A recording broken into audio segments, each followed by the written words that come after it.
Hi, I'm Eric Bowling in for Bill O'Reilly. Thanks for watching this O'Reilly Factor Special Election 2016. We begin with new developments in Hillary Clinton's so-called pay-for-play scandal and the cozy relationship between her State Department and the Clinton Foundation. In the latest twist, we've learned that 4 years ago, Cheryl Mills, then a top aide to Mrs. Clinton at the State Department, went to New York to interview candidates for a job at the Clinton Foundation. The State Department now claims the trip in question was for personal travel and not paid for with government funds, and that it complied with ethics laws. But it comes on the heels of revealing new emails showing a Clinton Foundation bigwig trying to pull strings at the State Department. Join me now from Washington, Tom Fitton, president of Judicial Watch, which broke the email story. So, Tom, we had you on a couple of days ago talking about the other dramatic events with Clinton Foundation being tied to the State Department. Here we are on the heels of yet another one. Now, the Clinton the Clintons and the State Department both say that Cheryl Mills didn't actually secure that job for someone in New York. Does it matter?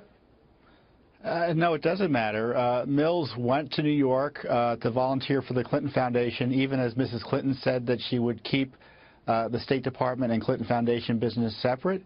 Yet her chief of staff is involved in hiring Clinton Foundation officials. And, of course, Miss Mills was also vetting requests from the Clinton Foundation, we know separately, because they were running the speaking engagements by her and her colleagues there. They were running all sorts of other requests for conflicts checks with Bill Clinton and the foundation. And she's involved in hiring people at the foundation. Did she disclose that conflict to her colleagues at the State Department? I doubt it.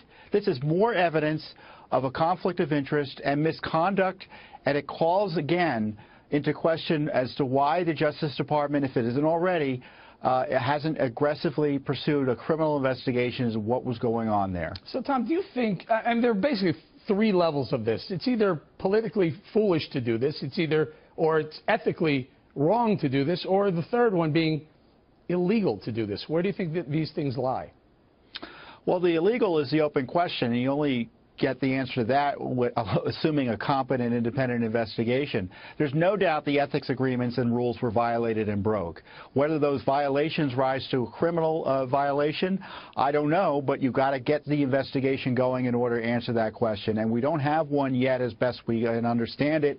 There are conflicting reports as to whether one's open. But I guarantee you this is all going to contribute, certainly this latest revelation is going to contribute to the pressure for another criminal investigation into the conduct of Mrs. Clinton at the State Department. Well, we've heard now, unconfirmed, but we've heard that there are 3 offices of the FBI that recommended that a wider investigation be opened, and that Department of Justice said they weren't ready to do that. Any confirmation of that? And, hey, if there are more of these emails that come out, do you think that they may rethink that? Yeah, I think more emails are going to come out for sure. And on top of that, then there are other reports suggesting there's already investigation ongoing. Of course, Fox News has previously reported that there was an investigation. So I don't know if we can buy all of these reports that there's no investigation going on out there. Because I think the administration has acted as defense counsel and promoter for the Clinton campaign. You see this in the State Department trying to explain away all these apparent conflicts and violations of the rules, Tom, without any investigation. I don't have a lot of time, but I'm just role-playing this through, and so this is all going on. Now, someone in the White House had to say, I don't like this cozy relationship between State and the Clinton Foundation. No one ever blew the whistle on that? I wonder if the White House knew about it.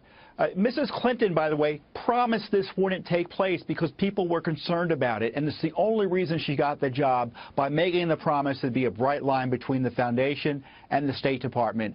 And within months, her foundation, her family foundation and the State Department are working together, and now we now know her chief of staff was involved in hiring officials at the foundation.